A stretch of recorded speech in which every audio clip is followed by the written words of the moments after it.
बंदी छोड़ सतगुरु रामपाल जी महाराज जी की जय हो। परमपिता परमेश्वर की सभी प्यारी आत्माओं को मुझ पवन दास का सत्साहिब। पुण्यात्माओं, जैसा कि आपने न्यूज़पेपर वगैरह की कटिंग है या वैसे भी भविष्य वक्ताओं की भविष्यवाणियां हैं, आप लोग देख रहे हैं, पढ़ ही रहे हैं। और समय बहुत विनाशकारी है, बहुत ही भयंकर समय आने वाला है। और कुछ तो प्रकृति का कहर है और कुछ जानबूझ के किया जा रहा है डीपॉपुलेशन के नाम पे। डीपॉपुलेशन का मतलब है जनसंख्या को कम करना। क्योंकि गुरुदेव ने भी एक सत्संग में कहा था कि बच्चों, अगर इसी तरह जनसंख्या बढ़ती रही तो आने वाले 100 साल में क्या खाएंगे, भूखे मरेंगे, धरती पे अन्न का दाना नहीं होगा। तो परमात्मा के पास तो उसका समाधान है, वो तो समर्थ होते हैं, वो तो कुछ भी कर सकते हैं। जिस प्रकार परमात्मा ने काशी में भंडारा किया, 18 लाख लोगों को परमात्मा ने झट से खाना खिला दिया 6 दिन तक। यहाँ का पानी भी नहीं लिया परमात्मा ने। और वैसे भी परमात्मा कहते हैं कि भाई लग 84 जीव का भोजन बसे आकाश। वो तो समर्थ है, उनकी तो हम बात ही नहीं करते। वो तो राई से पर्वत, पर्वत से राई कर दे परमात्मा। लेकिन यहाँ पे जो डीपॉपुलेशन का जो खेल चल रहा है, एक बहुत बड़ी साजिश इन वैज्ञानिकों की, बड़े बड़े पूंजीपतियों की। ये साजिश तो ये लोग कर रहे हैं, लेकिन साजिश का मुख्य षड्यंत्रकारी काल भगवान है। क्योंकि वास्तव में डीपॉपुलेशन का खेल काल भगवान खेल रहा है। क्योंकि उसको तो अच्छे से पता है कि वर्तमान में धरती पे परमात्मा आएगा या उसका कोई हंस आएगा। उसको तो श्योर है, कन्फर्म है, क्योंकि परमेश्वर ने कह दिया था और उसी ने वचन लिया था कि परमात्मा चौथे युग में आप जितने मर्जी जीव ले जाना। तो उसको अच्छे से पता है। अब ये तो आप और हमें पता है कि भाई हंस कोई नहीं आएगा, आए तो खुद परमात्मा ही का, और वो तो आ चुके हैं। लेकिन काल को भी ये तत्व ज्ञान नहीं है, इसलिए वो ये आइडिया लगा सकता है कि या तो भगवान खुद आएगा या उनका कोई भेजा हुआ दूत आएगा। क्योंकि जब परमात्मा जोगजीत रूप में तपस्या पे आए थे तो उसने जोगजीत ही समझा था, परमात्मा नहीं समझा उसको। तो उसको थोड़ा संशय है कि परमात्मा आ भी सकते हैं, भेष बदल के भी आ सकते हैं, और परमात्मा मेरे किसी भाई को भी सतलोक से भेज सकते हैं। तो डीपॉपुलेशन का मेन जो षड्यंत्रकारी है वो है काल भगवान। क्योंकि उसको जनसंख्या ज़्यादा से ज़्यादा क्यों मारनी है, आप और हम सबको अच्छे से पता है कि चौथा युग है और उसने वचन लिया हुआ है। वो ज़्यादा से ज़्यादा आत्माओं को समाप्त करेगा इस समय, जनसंख्या नियंत्रण के नाम पे, डीपॉपुलेशन के नाम पे। उसको पता है कि जितनी आत्माओं को अपने वश में कर लूँगा, जितनों को मार दूंगा, उतना मेरे हित में होगा। वरना ये सभी ज्ञान समझ के सत भक्ति मंत्र लेके यहाँ से निकल जाएंगे, मेरे मुख से निकल जाएंगे। तो षड्यंत्र केवल आध्यात्मिक लोग ही जान सकते हैं कि ये षड्यंत्र क्या है। षड्यंत्र सारा शैतान का है, काल का है। लेकिन निमित्त यहाँ के राजा महाराजा, साइंटिस्ट, पूंजीपति, बड़े बड़े लोग बने हुए हैं और खेल सारा स्टार्ट हो चुका है। अब देखिए, वैक्सीन के नाम पे किस तरीके से आप लोग न्यूज़ देख रहे हैं। ये सही भी है कि अगर वैक्सीन नहीं होगा, उसका सर्टिफिकेट नहीं होगा, तो आप हवाई यात्रा नहीं कर सकते, आप एक स्टेट से दूसरे स्टेट में जर्नी नहीं कर सकते, अपने बच्चों को स्कूल में नहीं पढ़ा सकते, कल को आप पेट्रोल पंप पे पेट्रोल नहीं ले सकेंगे, राशन की दुकान पे राशन नहीं ले पाएंगे। तो पुण्यात्माओं, खेल क्या है, हमने खेल को ध्यान में रखना है। देखो, दुनिया तो मर रही थी, पहले भी मर रही थी। दुनिया के साथ में अच्छा बुरा हो रहा था, पहले भी हो रहा था। ये मेन परीक्षा परमात्मा के भक्तों की है, सत भक्तों की है, सत सेवकों की है, सच्चे भक्तों की है। क्योंकि देखिए, जो लोग आज इस वैक्सीन का विरोध कर रहे हैं, चाहे वो जगत वाले हों, चाहे भगत वाले हों, जगत वाले लोग जो वैक्सीन का विरोध कर रहे हैं, वो भी जब ऐसी सिचुएशन आंखों के सामने पैदा हो जाएगी कि अगर वैक्सीन नहीं है, आपके पास सर्टिफिकेट नहीं है, आपके बच्चे नहीं पढ़ेंगे, आपको सरकारी सुविधा नहीं मिलेगी, आपके अकाउंट में सैलरी जब तक नहीं आएगी, जब तक आपका वैक्सीन का टीका नहीं लग जाएगा या उसका सर्टिफिकेट नहीं होगा, वो आधार कार्ड से लिंक होगा, आप छुप नहीं सकते।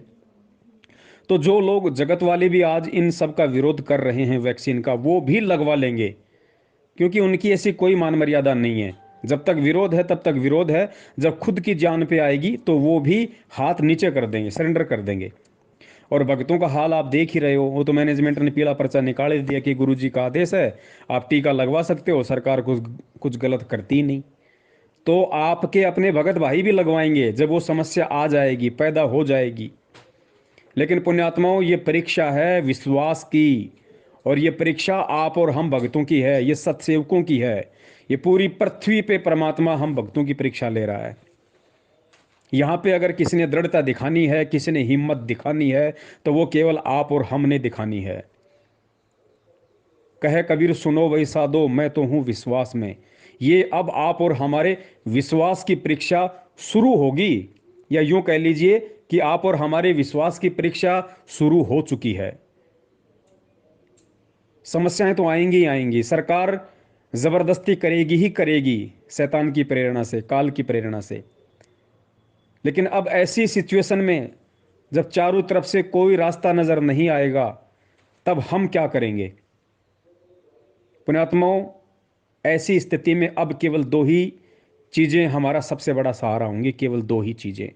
एक परमात्मा का ज्ञान आधार, और दूसरा परमात्मा पे विश्वास। इन दो चीजों के अलावा कोई भी भगत शैतानी शक्तियों का और इन शैतानी षड्यंत्रों का सामना नहीं कर पाएगा। तो पुण्यात्माओं, अब विश्वास की परीक्षा है और ज्ञान आधार का सारा खेल है। दास तो अपनी कहता है, क्योंकि परमात्मा ने जब पिछले 6 साल से आप लोगों को संदेशा भिजवाने के लिए निमित्त बनाया है, तो पुण्यात्माओं आज मैं पीछे कैसे हट सकता हूँ? मैं तो सपन में भी नहीं सोच सकता पीछे हटने की, ना परमात्मा की मर्यादाओं से, और जो शब्द परमात्मा ने आज तक बुलवा दिए उन शब्दों से। ये दास तो सतगुरुदेव जी के आशीर्वाद से एक सुई की नोक जितना भी पीछे नहीं हटने वाला है। राशन ना मिले तो ना मिले, पेट्रोल ना मिले तो ना मिले, बच्चे स्कूल ना जाएं तो ना जाएं, सरकारी सुविधा ना मिले तो ना मिले, आज से पहले भी नहीं ले रहे थे। हवाई यात्रा हमें करनी ही नहीं है, एक स्टेट से दूसरे स्टेट में आना जाना ही क्यों है हमें? कहने का मतलब है सरकार जितना भी पाबंद करेगी ये वैक्सीन लगवाने के लिए शैतानी प्रेरणा से, तो लोग लगवाएंगे, क्योंकि वो सहन नहीं कर पाएंगे, क्योंकि उनके पास ज्ञान नहीं है, उनके पास भगवान नहीं है, और ज्ञान और भगवान के बिना विश्वास तो हो ही नहीं सकता। तो उनके पास कोई आधार नहीं है कि हम किस चीज को पकड़ के इसका विरोध करें। तो जो लोग आज विरोध कर रहे हैं वो भी ढीले हाथ छोड़ देंगे आने वाले समय में। लेकिन ये परीक्षा होगी परमात्मा के बच्चों की। तो पुण्यात्माओं, दास तो यही आप लोगों से निवेदन करेगा, प्रार्थना करेगा कि ये अंतिम चरण है परीक्षा का।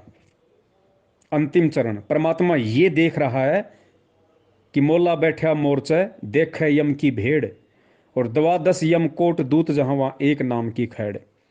गुरुजी ने बताया ना कि जब तुम यहां से शरीर छोड़ के चलोगे तो 12 करोड़ यम के दूत वहां तुमसे टक्कर लेने के लिए आएंगे। उस समय तुम क्या करोगे, कैसा रिएक्शन करोगे? उनके आगे होके भगोगे, सामना करोगे, अपने माता पिता को चिल्लाओगे, पुकारोगे, या अपने गुरुदेव के द्वारा जो मंत्र दिए गए उनका सुमरण करोगे, या गुरुदेव को याद करोगे चिल्ला चिल्ला के भी कि हे बंदी छोड़, हे गुरुदेव, हे परमात्मा, या फिर हे माँ बचा ले, हे मेरे पिताजी बचा ले। ये सारी बातें परमात्मा ने सत्संगों में बता रखी है। और फिर गुरुदेव ने बताया कि बच्चों घबराना मत, मैं शब्द रूप में तुम्हारे आस पास ही रहूंगा, मैं सारा खेल देख रहा हूं। वो सारा खेल मैं देखता रहूंगा कि फिर इन्होंने मेरे ऊपर कितना विश्वास किया, इनको मेरे ऊपर कितना विश्वास है, ज्ञान को कहां तक इन्होंने आधार बनाया। तो पुण्यात्माओं, शरीर छोड़ने के बाद जो समस्या कह लीजिए, या जो विकट परिस्थिति कह लीजिए, या जो परीक्षा कह लीजिए जो हमारे साथ घटित होने वाली है, उसकी रिहर्सल शरीर में रहते सहते परमात्मा यहां करवाएंगे। हाँ जी, ये सरकार हमारे लिए यम के दूत हैं, काल के एजेंट हैं, साक्षात शैतान समझ लो सरकार को। और जितना पाबंद, जिस तरीके से सरकार यहाँ पे जो लगाएंगी पाबंदियाँ, उन पाबंदियों से हमें हार माननी है या हमने उनका डटकर मुकाबला करना है। जेल जाना पड़े कोई दिक्कत नहीं, और कोई समस्या हो कोई दिक्कत नहीं, लेकिन पुण्यात्माओं हमने वैक्सीन नहीं लगवानी है। ये संदेश परम पूज्य सतगुरु रामपाल जी महाराज जी के भक्तों के लिए है। अगर हम वास्तव में भगत हैं, हमने अगर परमात्मा को समझा है, क्योंकि अब परीक्षा होगी भक्तों की, असली भक्तों की भी अब परीक्षा होगी कि खाली मुझे प्रकट हुआ जुबान से ही कहते हैं, या अपनी अंतरात्मा से, अपने हृदय से भी मुझे परमात्मा मानते हैं। उसकी परीक्षा अब होगी।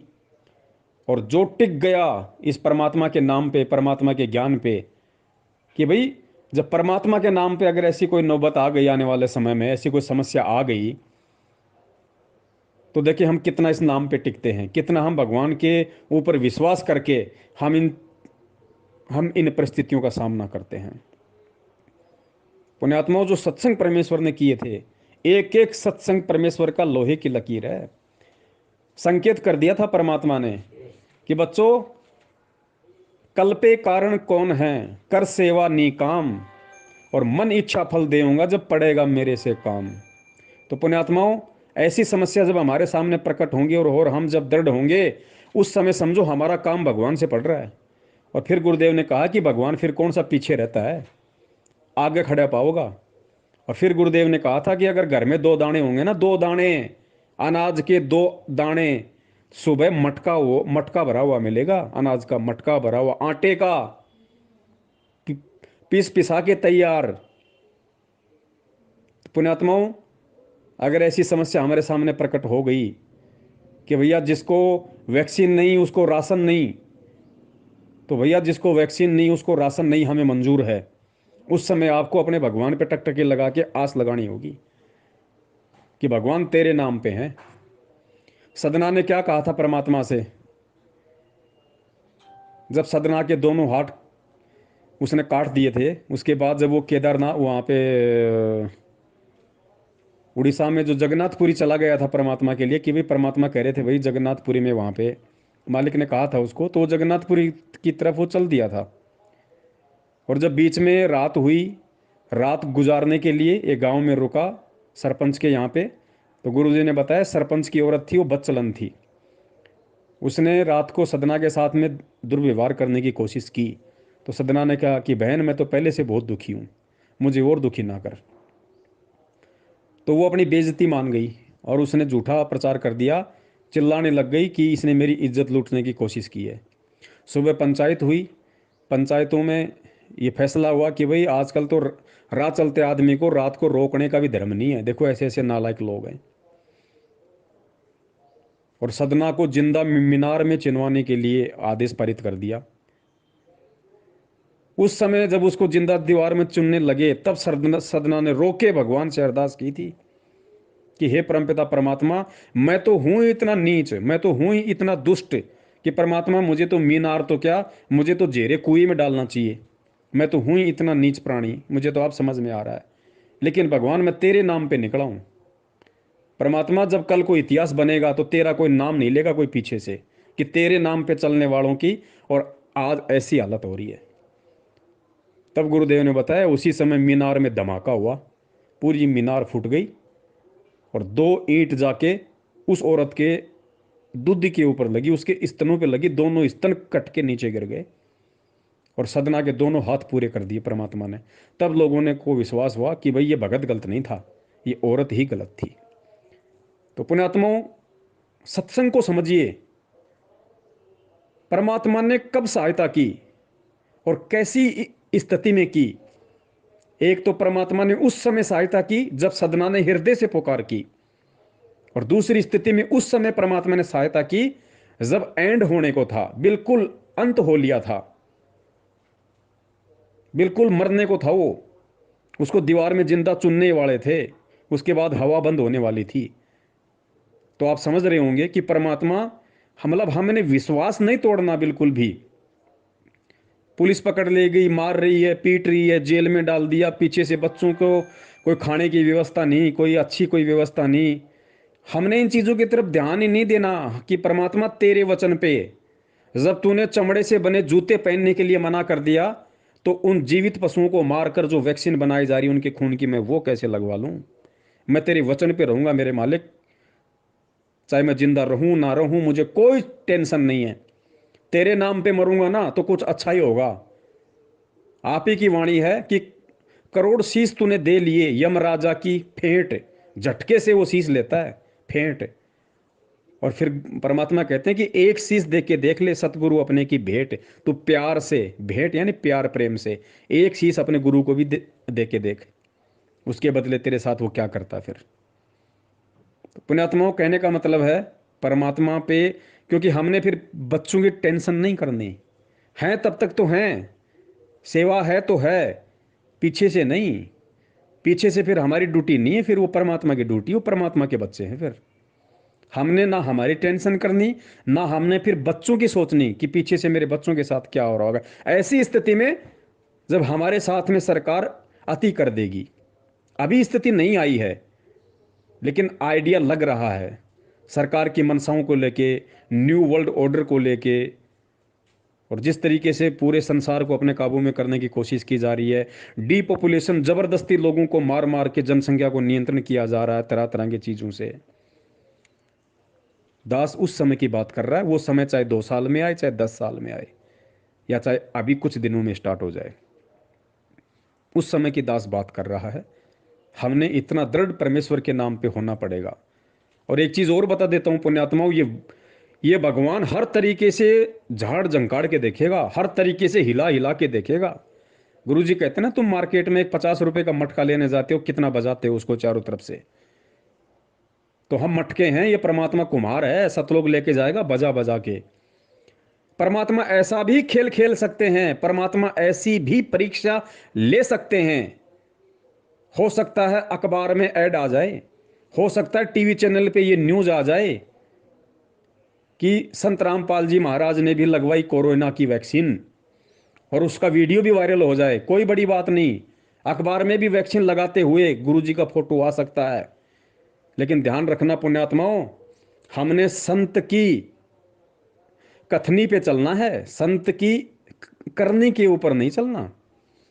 ध्यान हो, गुरुजी ने तो जेल से अपनी बहन से राखी भी बंधवाई थी, लेकिन आप और हमारे लिए आदेश है रक्षा सूत्र, राखी नहीं बंधवानी भैया, ये परंपराएं नहीं निभानी। लेकिन परमात्मा ने अपनी बहन से जेल में, हिसार जेल में राखी बंधवाई, उसका उसका अखबार में फोटो आया कि रक्षाबंधन मनाते हुए संत रामपाल जी महाराज, क्योंकि उनकी छोटी बहन राजबाला, छोटी है बड़ी है मुझे नहीं पता, वो भी जेल में थी बरवाला कांड के समय। और बहुत सारे लोगों ने यही सोच के, जो बबली गुजर है पलवल हरियाणा वाला, उसी ने यही सोच के परमात्मा की आज भक्ति छोड़ दी। उसी समय उसके मन में दोष आ गया था कि हमें मना कर रहे हैं और खुद वहां पे लगवा रहे हैं। तो पुण्यात्माओं, ऐसा भी हो सकता है।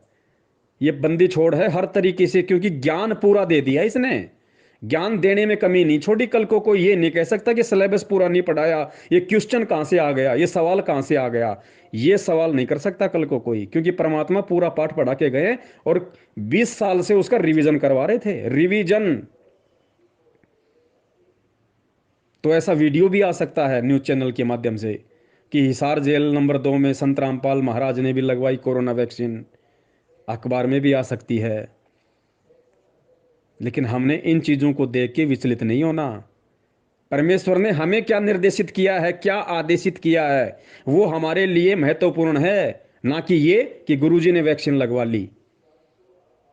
वो परमेश्वर है, उसके ऊपर कोई कर्म लागू नहीं है, उसके ऊपर कोई विधान लागू नहीं है, उसके ऊपर कोई नियम लागू नहीं है, जो नियम आप और हमारे ऊपर लागू हैं, क्योंकि हम मरीज हैं। डॉक्टर मरीज को, डायबिटीज वाले मरीज को बोल देगा भैया मीठा नहीं खाना, और 2 मिनट बाद में डॉक्टर की कोई पार्टी है, वो अगर रसगुल्ले मंगा के खा रहा है, तो मूर्ख आदमी होगा जो ये कहेगा कि ये काहे का डॉक्टर है, ये खुद तो रसगुल्ला खा रहा है और मुझे मीठा खाने का मना कर रहा है। अरे तो भैया बीमार तू है या डॉक्टर है? तो पुण्यात्मा, ये अध्यात्म है, हमने बहुत सोच समझ के एक एक कदम, क्योंकि यही परीक्षा है, समझ लो बस फाइनल। ऊपर फिर कोई परीक्षा नहीं है। जो इस परीक्षा में यहां पास हो गया ना, रास्ते में फिर कोई यम का दूत नहीं है। फिर उन आत्माओं को परमेश्वर कहते हैं, मैं कर दूं पल में पार हो जा रजा तेरी, तुम कर दो पल में पार हो जा रजा तेरी। पल में पार कर देगा परमात्मा, क्योंकि ये नुक्ता होगा। और परमेश्वर कहते हैं नुक्ते ऊपर रिझेगा तेरे, तेरे करोड़ कर्म जल जाए, नुक्ते ऊपर रिझेगा करोड़ कर्म जल जाए तुम्हारे। तो परमेश्वर को पता है कि ये शरीर छोड़ने के बाद क्या संघर्ष करेंगे। ये यम के दूतों से, जिनकी आकृति विकृति शरीर देख देख के अच्छे अच्छे डर जाते हैं। हम कहीं रात को गली में अकेले जाएं, सामने से कोई कुत्ता आ जाए तो हमारी लेटरिन निकलने को हो जाती है। हम शरीर छोड़ने के बाद में यम के दूत, जिनको देखते ही आदमी का कालजा फट जाए। तो परमात्मा वो रिहर्सल हमारी थोड़े से में यहीं ले रहे हैं कि देखो इसको, मेरे ऊपर कितना इसको यकीन है, मेरे ऊपर इसको कितना विश्वास है, मेरे लिए देखे ये इन चीज़ों का विरोध करेगा या नहीं करेगा। हमने कोई रैली नहीं निकालनी, हमने केवल इन चीज़ों को अपने ऊपर एप्लीकेबल करना है। हम नहीं लगवाएंगे तो नहीं लगवाएंगे, चाहे सरकार नाराज हो, चाहे सरकार का बाप नाराज हो, चाहे जेल में डालें, चाहे काले पानी की सजा दें।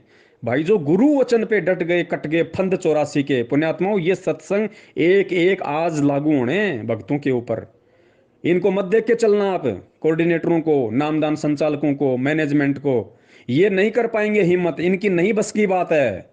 इन्होंने तो पहले ही ऊपर हाथ खड़े कर दिए काल प्रेरणा से, कि एक भगत ने अरदास लगाई थी तो गुरुजी ने कहा कि भाई कोई दिक्कत नहीं, कोरोना की वैक्सीन लगवा सकते हो, सरकार कभी गलत नहीं कर सकती। मैं ज़्यादा डिटेल में नहीं जाऊंगा कि सरकार क्या कर सकती है और क्या नहीं कर सकती। पहले मैंने आप लोगों को बता दिया कि सरकार क्या क्या कर सकती है। अगर सरकार गलत नहीं कर सकती, अगर गुरुजी ऐसा बोलते और मैनेजमेंट ये बात आज भक्तों को कह रहा है, तो उन्हीं भक्तों की क्यों ऐसी की तैसी इस मैनेजमेंट ने करवाई, खट्टर आईजी अनिल राव के खिलाफ पोस्टर बनवा बनवा के कि बरवाला कांड इन्होंने कराया, एक राजनीतिक षड्यंत्र था, एक साजिश के तहत सरकार ने गुरुजी को जेल में डाल रखा है, हरियाणा के जाटों के साथ तुम हो गए सरकार को नीचे गिराने के लिए। तो उस समय कहाँ था तुम्हारा ये ज्ञान कि सरकार कुछ गलत नहीं कर सकती? और अगर सरकार गलत नहीं कर सकती तो आज से पहले क्यों ड्रामा बनाया इन भक्तों का, क्यों इनके कर्म फुड़वाए सरकार के खिलाफ पोस्टें डलवा डलवा के? तो ये मैटर अलग है। दास निवेदन कर रहा है पुण्यात्माओं, भयंकर जोर का समय है और आने वाला है, और कोरोना से भी कई बड़ी बड़ी महामारियां आएंगी। सरकारें इन महामारियों, क्योंकि मैन मेड हैं, ये मैन मेड है, ये आदमी के द्वारा सर्जित की गई महामारियां हैं, ये वायरस वगैरह ये। और करवा कौन रहा? ये काल करवा रहा है, इसको आप और हम समझ सकते हैं। और इन महामारियों के बीच में इन्हीं का फायदा उठा के ये डीपॉपुलेशन का खेल खेला जाएगा, लोगों को गुलाम बनाने की पूरी साजिश की जाएगी। तो भाई आपने किस तरीके से, क्योंकि यो सौदा फिर नहीं रसन, तो यो सौदा फिर नहीं। कोई अगर ढीले हो तो भी छोड़ देगा कि भाई नहीं होगा हमसे तो इतना। भाई रास्ता यो ही है सतलोक जाने का, गुरुजी ने कह दिया। भाई यो कलयुग, यो ही समय और यो ही गुरु और यही नियम, यही भक्ति, और काल इसी तरीके से हाथ पकड़ पकड़ के हिलाएगा। चाहे इस जन्म में हिम्मत दिखा दो, या चाहे फिर किसी अगले जन्म में अगर तुम्हारा सूत बैठ जाए, अगर मौका मिल जाए तुम्हें, तो भाई उस जन्म में ही मत कर लेना। और कोई तरीका नहीं है सतलोक जाने का, हर जन्म में यही कलयुग है सतलोक जाने का। और इसी तरीके से हर कलयुग में ऐसे ही एक वायरस आएगा, ऐसे ही ये सारी महामारियां आएंगी, इसी तरीके से सरकारें पाबंद करेंगी। हिम्मत करनी पड़ेगी, चाहे इस जन्म में कर लो या चाहे गधे कुत्ते सूअर बन के फिर अगले किसी जन्म में कर लेना, वो तुम्हारी अपनी मौज, तुम्हारी अपनी मर्जी। तो दास का तो निवेदन है कि दास तो परमपिता परमेश्वर जी की दया से, उनके आशीर्वाद से, हालांकि मेरी तो कोई औकात नहीं है, मैं तो दो कौड़ी का जीव हूं, लेकिन मैं हिम्मत करूंगा भाई। हिम्मत मुझे दिखानी पड़ेगी, मुझे करनी पड़ेगी, मुझे परमात्मा को रिझाना पड़ेगा। क्योंकि परमात्मा और काल दोनों आमने सामने बैठे हैं, और काल परमात्मा के ऊपर टोंट कस रहा है, टोंट, कि देखता हूं तेरे ज्ञान का कितना असर हुआ इनके ऊपर, और देख दिखाता हूं तेरे को ये तेरे भगत हैं या मेरे गुलाम हैं। वो काल परमात्मा को कह रहा है कि अभी देख दिखाता हूं आंखों के सामने, ये तेरे भगत हैं या मेरे नौकर हैं, मेरे दास हैं, मेरे गुलाम हैं। तो पुण्यात्माओं, आपने परमेश्वर की गर्दन नीची करवानी है काल के सामने, या परमेश्वर का सीना चौड़ा करवाना है?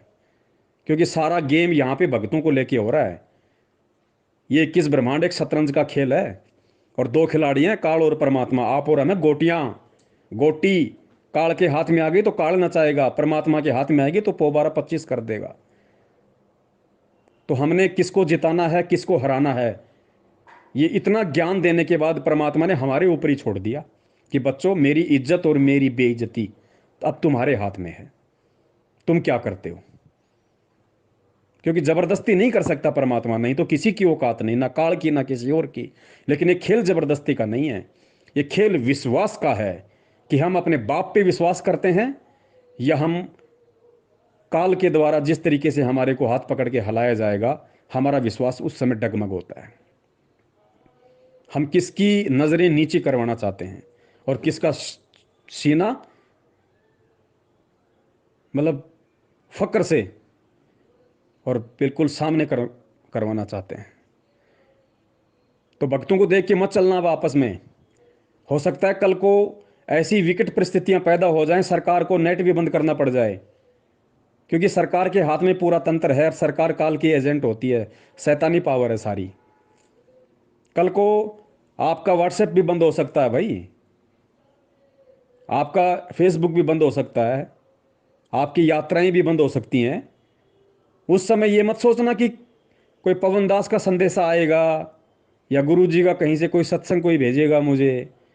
उस समय किसी से कोई उम्मीद मत करना। उस समय तुम्हारा ज्ञान आधार काम आएगा, तुम्हारा विश्वास काम आएगा। दुनिया में दूसरी तीसरी चीज तुम्हें सहायता नहीं करेगी, ना बाप करेगा, ना माँ करेगी, ना पड़ोसी करेगा। औरों का तो मतलब ही क्या है। परमात्मा बैठा हुआ है, परमात्मा उसी की करेगा जो परमेश्वर का होगा, और परमेश्वर का वो होगा जो ज्ञान को आधार प्लस विश्वास। दो फॉर्मूले हाथ पकड़ लेना, एक हाथ में ज्ञान आधार और एक हाथ में विश्वास। ये दो हथियार है हमारे। ज्ञान का राज, ध्यान की तुरिया। ये ज्ञान रूपी राज और ये विश्वास और मालिक का ध्यान। पुण्यात्माओं, यही एक फॉर्मूला है और कोई फॉर्मूला नहीं है। अब चिल्लाने से भी बात नहीं बनेगी। चिल्लाने वाला भी कमजोर ही माना जाएगा कि हे बंदी छोड़, हे बंदी छोड़, वो भी कमजोर माना जाएगा। क्योंकि डॉक्टर ने जब मरीज को गोली दवाई दे दी और तो अगर पीड़ा ज़्यादा बढ़ गई तो हे डॉक्टर साहब, हे डॉक्टर साहब करने से डॉक्टर नहीं बचाएगा। डॉक्टर ने बचने का तरीका दे दिया। हाँ, डॉक्टर आपको विश्वास दिला सकता है अपना भाषण देके, दो शब्द बोल के कि बेटा ये गोली हैं, ये बहुत अच्छी कंपनी की हैं, ये गोलियां मैंने बहुत सारे लोगों को दी है बेटा, तुरंत असर करती हैं, तो टेंशन काहे को लेता है। डॉक्टर आपका विश्वास बंधा सकता है, लेकिन काम तो गोली नहीं करना है। तो पुण्यात्माओं, परमेश्वर का सत्संग हमारा विश्वास बंधाएगा, लेकिन काम परमात्मा की भक्ति ने ही करना है। वो विश्वास आपने अपने अंदर पैदा करना पड़ेगा डॉक्टर के सत्संग सुन के कि डॉक्टर जो कह रहा है 100% सत्य है। और डॉक्टर ने असंख्य बार कह दिया कि बच्चों अगर ऐसी जिस दिन नौबत आ गई, क्योंकि नौबत तो आनी थी, वरना परमात्मा को वो सत्संग बोलने की जरूरत ही नहीं थी। परमात्मा सबसे बड़ा भविष्य वक्ता, सबसे बड़ा दिव्य दृष्टा होता है, सबसे बड़ा त्रिकालदर्शी, क्या अनंत कालदर्शी होता है। तो ये सत्संग अगर परमेश्वर ने किया है कि बच्चों अगर घर में 2 दाने होंगे, परमात्मा मटका भर देगा। मालिक को पता था कि वो समय भी शैतान लाएगा, यहाँ पे वो समय भी आएगा, मेरे बच्चों के सामने ऐसी विकट परिस्थिति भी आएगी। तो इस सत्संग को आधार बना के, विश्वास करके हमने घर में बैठ के लेके माला बैठ जानी है। भगवान से दूर हो गए, ना इधर के ना उधर के, धोबी के कुत्ते वाली हालत हो जाती है तुम्हारी। काल ऐसा करके छोड़ देता है। तो इस वर्तमान के संघर्ष के समय में जो संघर्षशील रहेगा, जो न टूटेगा, न डिगेगा, न झुकेगा, न मुड़ेगा, भगवान को सिर सौंप दिया तो सौंप दिया, उस आत्मा की परमात्मा फिर उस संघर्ष के समय रक्षा करेगा, जो आज उस परमात्मा के लिए संघर्ष कर रहा होगा। और किस प्रकार परमात्मा रक्षा करेगा? भक्तिहीन प्राणी और जो भगत आज मर्यादाओं में नहीं है, जो परमेश्वर को परमेश्वर नहीं मान रहे, उनकी स्थिति होगी उस समय कि गंदी नाली में अगर रोटी का टुकड़ा भी मिल जाए तो खाने को मजबूर होंगे। और जो भगत होंगे, जो सत्सेवक होंगे, सच्चे सेवक होंगे परमात्मा के, उनकी परमात्मा कैसे रक्षा करेगा? सुनो गुरुदेव के मुख कमल से। जैसे दास बार बार आपको कथा सुनाता है कि जिस समय परमात्मा के नाम से झूठी चिट्ठी लिख दी थी कबीर जी के नाम से, और 18 लाख प्राणी साधु संत आगे थे। वो साधु संत कौन थे? घर छोड़कर जंगलों में अपने गुरुओं के पास भक्ति के लिए, भगवान के लिए भटक रहे थे। वो उनकी विशेष प्यारी आत्मा थी। अब वहां उन 18 लाख को 3 दिन तक झोंपड़ी में बैठे गरीब दुलाई ने, वो तो भगवान थे, लीला कर रहे थे, 3 दिन तक उनको वो भोजन खिलाया जो कभी सुना भी नहीं था उन महापुरुषों ने, भक्तों ने, साधुओं ने। और सोना की मोहर दी और दोहर दी और छक्के हलवा पूड़ी कचौड़ी जलेबी छक खावत छा बखावत दिन में भूखे मरे तिंदरे बुगड़े खानिए थे होते। तो उनके लिए जब ये लीला कर दी, पृथ्वी का को माल भी नहीं था, सतलोक से ला दिया जाता है। पृथ्वी का माल नहीं था, काशी का भंडारा किया परमेश्वर ने, 18 लाख को खिलाया दिन में 4-4 बार। इस पृथ्वी लोक का नहीं था, वो सतलोक से लाए थे परमात्मा। और फिर आगे देखना पुण्यात्माओं, किस प्रकार उस विनाश के समय में जब ऐसी संकट पैदा होगा, ऐसी विकट परिस्थितियां पैदा हो जाएंगी, क्योंकि गुरुदेव तो परमेश्वर है, अंतर्यामी है, उनको तो पता है उस विनाश के समय का। उस समय का थोड़ा सा जिक्र परमेश्वर ने किस प्रकार किया कि बच्चों तुम्हारे घर में अगर 2 दाने भी होंगे तो परमात्मा क्या करेगा फिर देखना।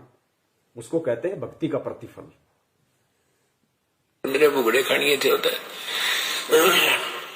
तो उनके लिए जब ये लीला कर दी, पृथ्वी का को माल भी नहीं था, सतलोक से ला दिया जाता है। तो आने वाले समय में जैसे जनसंख्या बढ़ रही है, 100 वर्ष के बाद क्या खाएंगे ये, अगर ये माहौल नहीं बदलाते। फिर भगवान व्यवस्था करेगा। आपके घर में 2 दाने होंगे, तड़के भरा पाओगा मटका, पिप्पा भरा पाओ। आपके घर में 2 दाने होंगे ना, 2 दाने, तो परमात्मा कहते हैं भक्तिहीन प्राणियों की तरह मैं तुम्हें गंदी नाले में पड़ा हुआ रोटी का टुकड़ा नहीं खाने दूंगा। बच्चों, तुम्हारे घर में अगर 2 अन्न के दाने भी होंगे रात को, तो सुबह तुम्हारे उठने से पहले परमात्मा उस मटके को अनाज से भर देगा। ऐसी रक्षा करेगा परमेश्वर अपनी आत्माओं की। इसलिए हमारे को विश्वास होना चाहिए दृढ़ अटल कि धरती पे अगर भगवान है तो संत रामपाल जी महाराज है, उनके अलावा कोई पुरुष नहीं है। बंदी छोड़ सतगुरु रामपाल जी महाराज की जय। पिका को माल भी नहीं था, सतलोक से ला दिया जाता है। तो आने वाले समय में जैसे जनसंख्या बढ़ रही है, 100 वर्ष के बाद क्या खाएंगे ये, अगर ये माहौल नहीं बदलाते। फिर भगवान व्यवस्था करेगा। आपके घर में फिर भगवान व्यवस्था करेगा।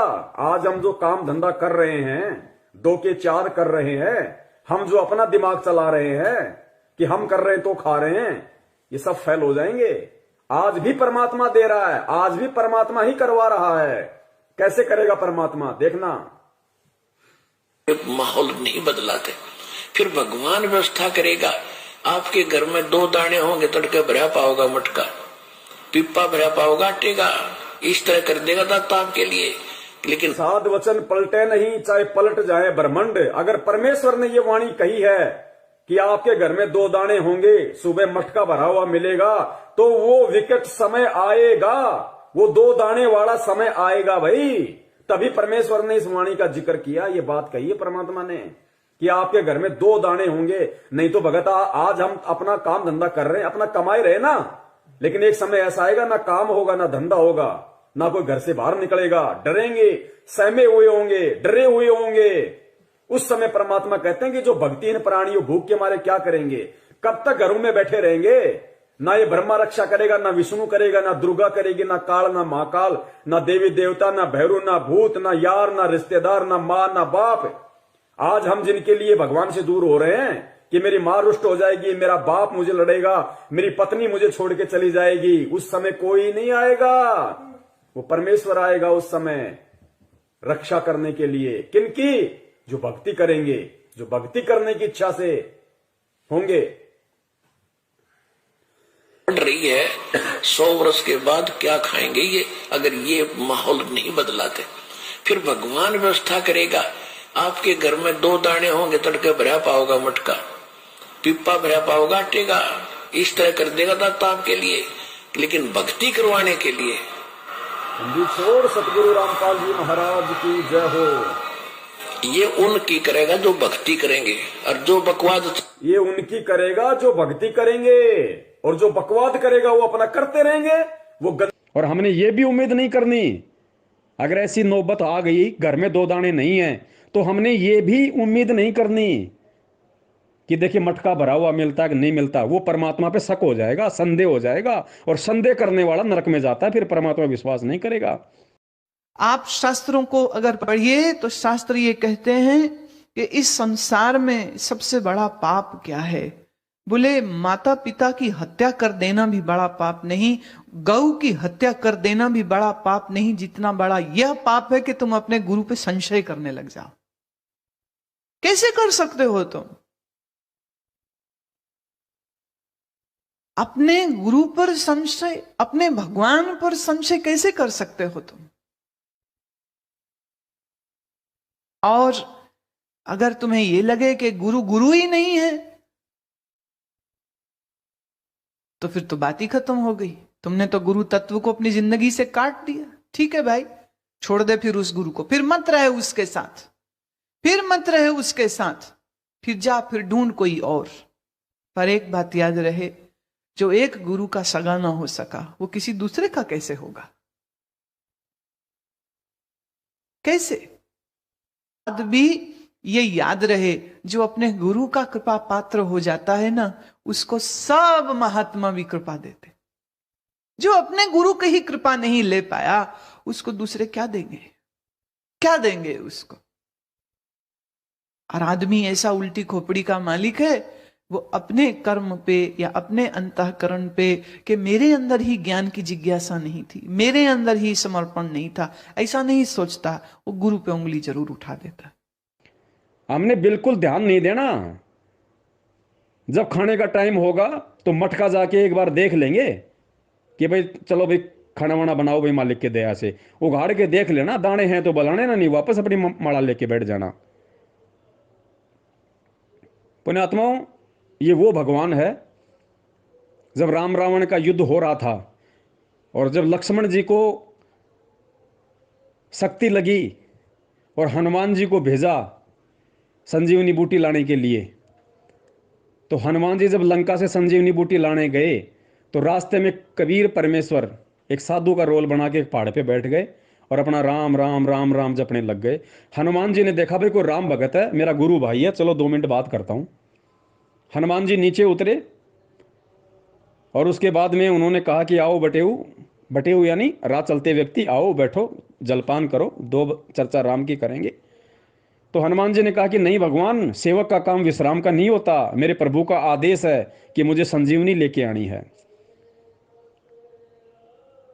और भी बहुत बहुत सारी बातें हुई उनके बीच में, और कहा कि भगवान मैं यहां नहीं रुक सकता, मुझे बहुत जल्दी जाना है, मुझे संजीवनी मुझे लेके आनी है। तो कुछ ऐसी बातें थी। तो फिर उस महाराज ने कहा, वो गाना है वो पूरा एक रामायण का सॉन्ग है, राम राम जय जय राम जय जय राम, मैं तो राम ही राम पुकारूं। तो फिर उस कबीर परमेश्वर ने जो संत रूप में वहां बैठे हुए थे, उन्होंने कहा था हनुमान जी को कि तुझे भूख प्यास नहीं लागे रे, मैं ऐसा मंत्र बता दूंगा।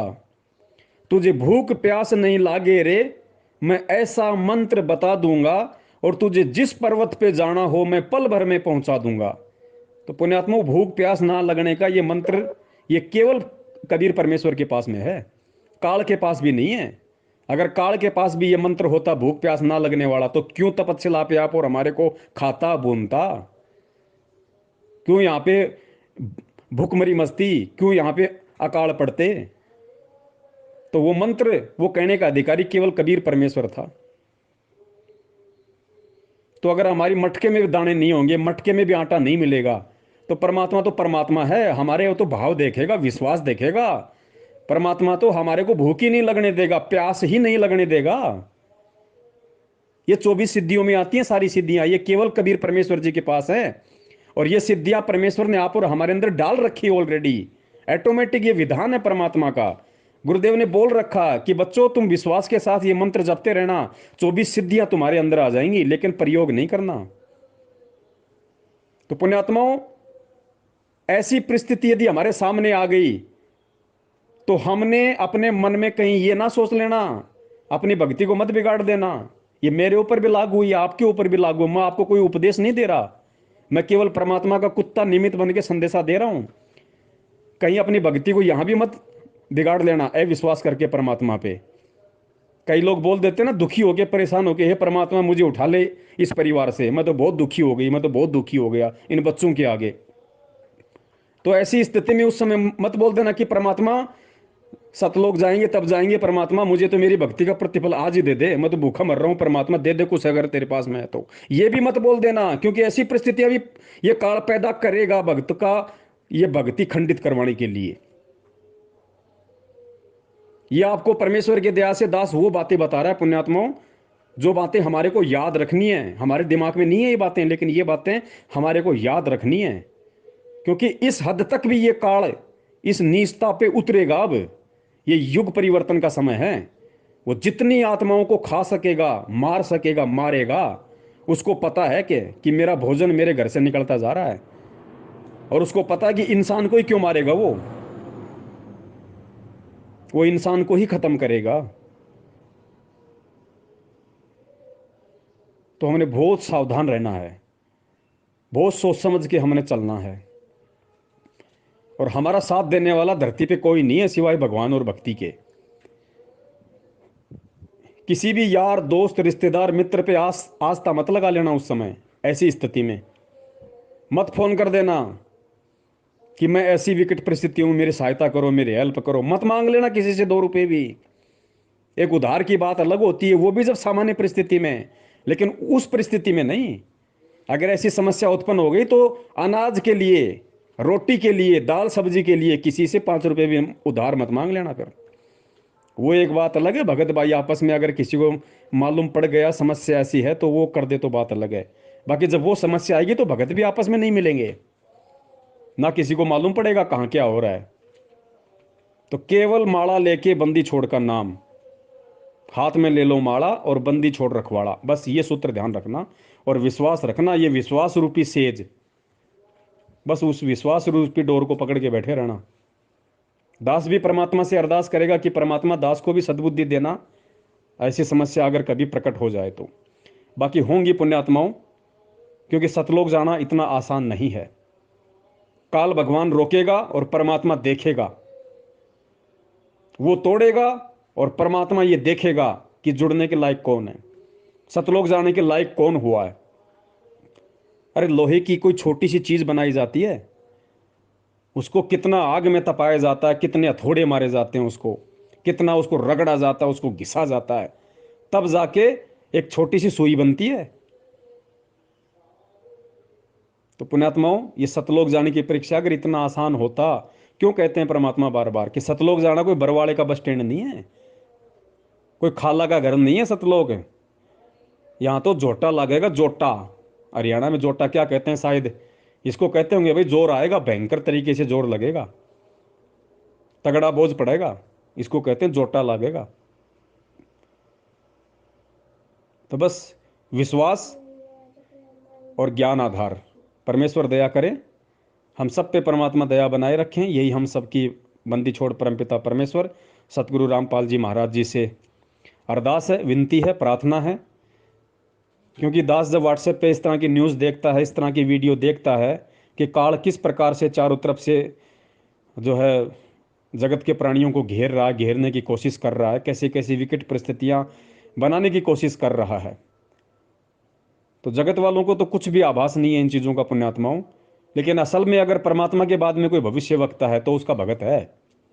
परमात्मा के भगत ही असली भविष्य वक्ता है, जिनको परमेश्वर ने तत्व ज्ञान रूपी टॉर्च दे दी, वो आंखें दे दी, वो बहुत आगे का कुछ देख सकते हैं, वो जान सकते हैं कि क्या होगा क्या नहीं होने वाला है और किस तरीके से हमने बचना है। वो बचाव भी परमात्मा ने हमें उसका उपाय भी दे दिया, समाधान भी सब दे रखा है परमात्मा ने। लेकिन अब उसको कौन किस तरीके से लेता है, अपने ऊपर धारण करता है, अब उसकी परीक्षा है। अब हीरे मोती लाल जिनके लिए परमात्मा यहां आते हैं कि गोता मारूं स्वर्ग में जा बैठूं पाताल और गरीब दास ढूंढता फिरूं हीरे मोती लाल, अब है वो हीरे मोती लाल बनने का समय। अब मालूम पड़ेगा कि परमेश्वर के असली हीरे मोती लाल कौन है और किन आत्माओं के लिए परमात्मा आता है। तामर ध्वज ने, छोटा बच्चा था और दोनों माँ बेटों ने खाली स्वर्ग प्राप्ति के लिए बच्चे को काट दिया, राजा थे। और कौन सा था वो भाई, सिमली का भाई मंसूर, एक एक अंग कट गया उसका, एक एक अंग। उसने अपने गुरुदेव के द्वारा जो नाम दिया गया था अनल हक, उसको नहीं छोड़ा। जबकि पुण्यात्मा उस समय तो ना मोबाइल थे, ना ट्रांजिस्टर थे, ना जगह जगह सत्संग होते थे। आज तो हम दिन में 50 बार सत्संग सुन सकते हैं, उस समय तो कोई सुविधा नहीं थी। फिर उनको इतनी दृढ़ता कहां से आई? क्योंकि बिना ज्ञान के दृढ़ता नहीं आ सकती, क्योंकि उसके भक्ति संस्कार मजबूत थे। और आज हमारा सब कुछ मजबूत है। भगवान साक्षात संत रामपाल जी के रूप में आया हुआ है, साक्षात परमात्मा आया हुआ है, सत भक्ति मंत्र दे दिए, पूरा कोर्स दे दिया, असली मंत्र दे दिए। मंसूर के पास तो असली मंत्र भी नहीं था, ये सतलोक वाला, वो तो खाली अनल हक जप रहा था। लेकिन उसको विश्वास था कि मेरे गुरु ने, अगर वो विश्वास हो गया कि मेरा गुरु सच्चा है, और फिर चाहे गुरु आपको मंत्र जाप करने के लिए दे दे कि बेटा ये 3 मंत्र हैं, कुत्ता बिल्ली हाथी, कुत्ता बिल्ली हाथी, बेटा इन मंत्रों को जाप कर तुझे पार करेगा। तो अगर भगत है तो विश्वास करेगा, वो ये नहीं देखेगा कि कुत्ता बिल्ली ये मंत्र है या किसी जानवर के नाम है। उसको ये है कि मेरे गुरु ने मुझे दे दिया, अब मेरे गुरु ने दे दिया तो मेरे लिए यही असली मंत्र है। तो पुण्यात्माओं, दयाबंदी छोड़ की कि परमेश्वर ने इस बिजली पीढ़ी में आके हमें संभाला, लाखों को अपना भगत बनाया, और लाखों में से कुछ मुट्ठी भर को परमेश्वर ने छांटा इन 6 सालों में, जो आज सत्सेवकों के नाम से जाने जाते हैं, पहचाने जाते हैं। और ये परीक्षा केवल सत्सेवकों की है, बाकी तो परमेश्वर की मर्यादाओं से कब के कोसों दूर हो चुके हैं। जो 70% जो मैनेजमेंट के संपर्क में हैं, जो कोऑर्डिनेटरों के संपर्क में हैं, जो 6 साल से हिम्मत नहीं कर पाए, ज्ञान को आधार नहीं बना पाए, आगे नहीं बढ़ पाए, निर्णय नहीं कर पाए क्या सही है क्या गलत है 6 साल में भी, अब वो दूर हो चुके हैं। अब वो डोर परमात्मा के हाथ से उनकी निकल चुकी है। ये परीक्षा केवल पूरी सृष्टि में अगर किसी की है तो सत्सेवकों की है, ध्यान रख लेना। और कदम कदम पे परीक्षा है। और चाहे मेरे संदेश से आपको मिले या ना मिले, चाहे आपके संदेश से मेरे तक पहुंचे या ना पहुंचे, हमने इन संदेशों के भरोसे नहीं रहना। अब हमने परमात्मा और परमात्मा के ज्ञान के भरोसे रहना है, विश्वास करके। वही चीज हमारी अंतिम होगी। कल को शरीर छोड़ के सतलोक जाएंगे तो हम कोई आपस में मिलके नहीं जाएंगे कि लो साहब ये फलाना भगत है, मैं इस भगत के साथ जाऊंगा, या भाई ये पवनदास चल रहा है, भाई हम तो भाई पवनदास के साथ जाएंगे। कोई निश्चित नहीं है यहाँ किसी का भी, मेरा शरीर कब छूटेगा, आपका कब छूटेगा। अकेला जाएगा, ये अकेला जाने का मार्ग है। चल अकेला, तेरा मेला पीछे छूटा राही, चल अकेला। ये अकेला चलने का मार्ग है। ये यहां तक परमात्मा ने आप और हमसे जो साथ संगति करवाई, या जब तक वो समय देगा आगे हम सब तक साथ संगति करेंगे। ये हमारा सौभाग्य कि हम मजबूत हो जाएं, हम दृढ़ हो जाएं, हमारे को हमारे बंदी छोड़ पे अटल और दृढ़ विश्वास हो जाए। इसलिए परमात्मा ने ये साथ संगति का मौका आप और हमें दिया। मुझे आप लोगों से हिम्मत मिली, आपको मुझसे हिम्मत मिली, और सबको कहने की हिम्मत बंदी छोड़ से मिली, उनके सत्संगों से मिली। तो पुण्यात्माओं, ये अंतिम दाव है, ये युग परिवर्तन है, और महाविनाश होना ही होना है। और इस महाविनाश में किस तरीके से हम लोग रिएक्ट करते हैं, ये अब आप और हम सबके अपने पर्सनली ज्ञान आधार पे है। हृदय से हम लोग प्रार्थना यही करेंगे कि गुरुदेव के लिए कुछ ऐसा कर बैठे हैं जिस पर हम लोगों को नाज हो, गुरुदेव को नाज हो कि हमारे अपने थे। शरीर का टुकड़ा टुकड़ा चला जाए, खून का एक एक कतरा बह जाए, पर हमारे से एक एक कर्म वही होना चाहिए जिस पर गुरुदेव को नाज हो, गर्व हो, गौरव हो। इसके अलावा कुछ नहीं है। और 7 तारीख को परमात्मा के दया से जो वीडियो है फिक्स 8 बजे लाइव चलेगा। दास ने वीडियो पहले ही बना दिया है, वीडियो को हम लाइव चलाएंगे। उस लाइव वीडियो को आपने जितना हो सके उतना बंदी छोड़ के दया से शेयर करना है, संदेशा हमने पहुंचाना है। बाकी कोई माने ना माने ये ना हमारी जिम्मेदारी, ना हमारी ठेकेदारी। कल को हम भगवान के दोषी ना हो कि बच्चों तुमने अपने भगत भाइयों तक संदेशा क्यों नहीं पहुंचाया। उस वीडियो में जगत के लिए संदेशा भी है और भगत के लिए संदेशा भी है। तो उम्मीद करता हूं आप सब भी परमपिता परमेश्वर जी के आशीर्वाद से इस ज्ञान को आधार बना के विश्वास रूपी नैया में बैठे रहोगे, और बंदी छोड़ का सीना और उनकी नज़रें काल के सामने नीचे नहीं होने दोगे। बाकी सबका अपना अपना ज्ञान आधार, सबकी अपनी मर्जी। घोड़े के आगे खाली घास डाली जा सकती है, जबरदस्ती नहीं खिलाया जा सकता। बंदी छोड़ सतगुरु रामपाल जी महाराज की जय हो। सत साहिब।